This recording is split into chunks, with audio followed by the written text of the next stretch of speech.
മഴയെല്ലാം കുറച്ച് കുറഞ്ഞത് കൊണ്ട് ഇപ്പോൾ എല്ലാ സ്ഥലത്തും മഴ കുറവ് തന്നെയല്ലേ അല്ലേ. അപ്പം നമുക്കും മഴ കുറച്ച് കുറവാണ്. ഇടയ്ക്കിടയ്ക്ക് ശക്തിയായൊരു മഴ വരുന്നുണ്ടെങ്കിലും മഴ നല്ല മാറ്റമുണ്ട്. അപ്പം ഞാൻ കുറേ നാളായി ചെടികൾക്കൊന്നും വളം നൽകാത്തത്. ഞാൻ വേനൽക്കാലത്തെല്ലാം അധികം ജൈവവളം നൽകും. അപ്പം മഴക്കാലമാകുമ്പം അതിന് നിൽക്കില്ല, മഴക്കാലത്ത് ജൈവവളം അങ്ങനെ കൊടുക്കാൻ നിൽക്കില്ല. അപ്പം കുറേ നാളായി ഒരു വളവും ചെടികൾക്ക് നൽകാത്തത്. അപ്പോൾ വേനൽക്കാലത്ത് ഞാൻ ഈ പച്ചക്കറി വേസ്റ്റെല്ലാം പുളിപ്പിച്ചിട്ട് അതും ആക്കും. അതുപോലെ മീൻ കഴുകിയ ഫിഷ് അമിനോ ആസിഡ് അതുമെല്ലാം ചെടികൾക്ക് നൽകാറുണ്ട്.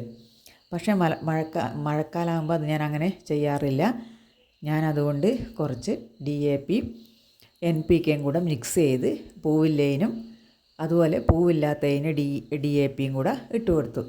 അപ്പം ഞാൻ ഇത് രണ്ടും കൂടെ മിക്സ് ചെയ്ത് കൊടുക്കുന്നതെന്ന് പറഞ്ഞാൽ ഞാൻ കുറേ നാളായി ഒരു വളവും കൊടുക്കാത്തത്. അപ്പം കുറച്ച് നല്ല പൂ വരാനും അതുപോലെ ചെടികൾക്ക് നല്ലൊരു ഗ്രോത്ത് കിട്ടാനും വേണ്ടിയിട്ടാണ് ഞാൻ ഇങ്ങനെ ചെയ്തത്.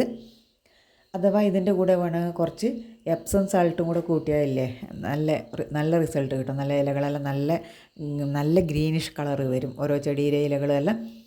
അങ്ങനെ ബോൾസം ചെടികൾക്കെല്ലാം ഞാൻ ഈ NPKയും DAPയും കൂടെ മിക്സ് ചെയ്തത് ഇട്ട് കൊടുത്തു.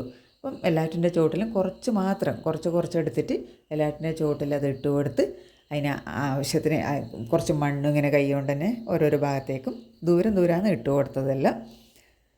അപ്പം അത് ചെടികൾക്ക് DAP മെല്ലെ വലിച്ചെടുക്കും. അപ്പോൾ NPK അതിൻ്റെ കൂടെ ചേർത്ത് കൊടുത്താൽ NPK വേഗം വലിച്ചെടുക്കുകയും നല്ലപോലെ നല്ല പൂക്കൾ തരുന്ന സമയമാണ്. അപ്പം നല്ലപോലെ പൂക്കൾ NPK കൊടുത്താൽ കിട്ടും. അതുപോലെ ഞാൻ ഓരോ ദിവസവും ചിലപ്പം പഴം പുഴുങ്ങിയ വെള്ളം ഉണ്ടാകുമ്പം അത് ഞാൻ എടുത്ത് തെളിച്ച് കൊടുക്കാറുണ്ട്.